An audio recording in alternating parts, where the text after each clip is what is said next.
આગળ વાત કરીએ સમાચારોમાં સુરતમાં આજે રક્ષાબંધનના પર્વ પર મીઠાઈની દુકાનોમાં ભારે ભીડ જોવા મળી। વહેલી સવારથી જ ફ્રેશ મીઠાઈ લેવા માટે લોકોની ભારે ભીડ ઉમટી પડી। મીઠાઈના ભાવમાં કિલોએ 30 થી 40 રૂપિયાનો વધારો પણ થયો છે। આ વર્ષે પણ મીઠાઈ ખરીદવા ગ્રાહકોનો ધસારો જોવા મળ્યો। ચોકલેટ વેફર્સ અને જ્યુસના હેમ્પરની ડિમાન્ડ જોવા મળી રહી છે।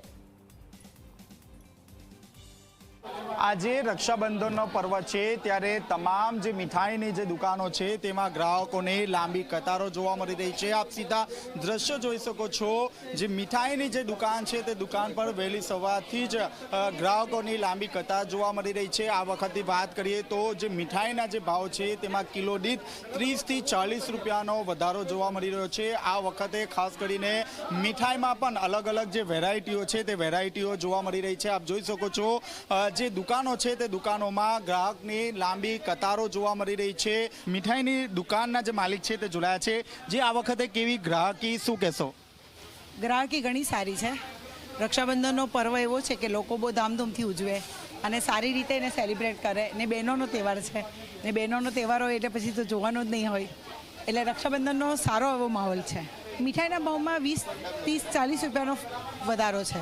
હવે એ તો પબ્લિક બી સમજે છે કે થોડું મોંઘવારીને લઈને દૂધના ભાવ વધે એ બધું તો લોકો સમજીને પછી 30-40 રૂપિયાથી કોઈ ફરક નહીં પડતો તો ને એવું નથી કે ભાવ વધારાને લઈને ગ્રાહકી પર અસર પડે કારણ કે આ તો કમ્પલસરી તહેવાર કહેવાય। રક્ષાબંધન લોકો હિન્દુસ્તાન તહેવાર અને ફેસ્ટિવલમાં જ વખણાય છે વધારે લોકો આપણા ત્યાં જેટલા ફેસ્ટિવલ છે એવા દુનિયામાં કશે નથી।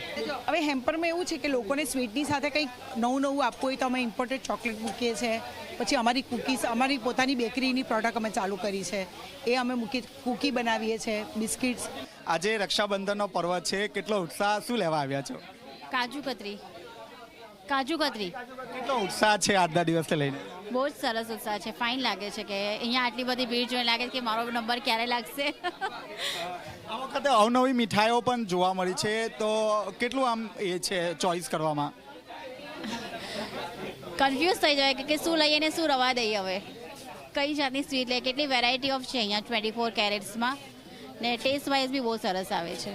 આપ જોઈ શકો છો વહેલી સવારથી જ જે મીઠાઈ છે તે મીઠાઈ લેવા માટે અહીં પડાપડી જોવા મળી રહી છે। ખાસ કરીને આ વર્ષે જે હેમ્પર છે તે હેમ્પરની ખાસ કરીને માંગ વધી છે કારણ કે તેની અંદર જે વિવિધ પ્રકારના જે બિસ્કિટ છે, ચોકલેટ્સ છે, કોલ્ડ ડ્રિંક્સ છે તેનો પણ સમાવેશ થાય છે અને આ વખતે બહેન પોતાના ભાઈને કંઈક અલગ રીતે મોડું મીઠું કરાવવા માટે પણ અવનવી જે વેરાયટીઓ છે તે ખરીદી રહી છે। કેમેરામેન વિજય બેતાણી સાથે ચેતન પટેલ, ઝી મીડિયા, સુરત।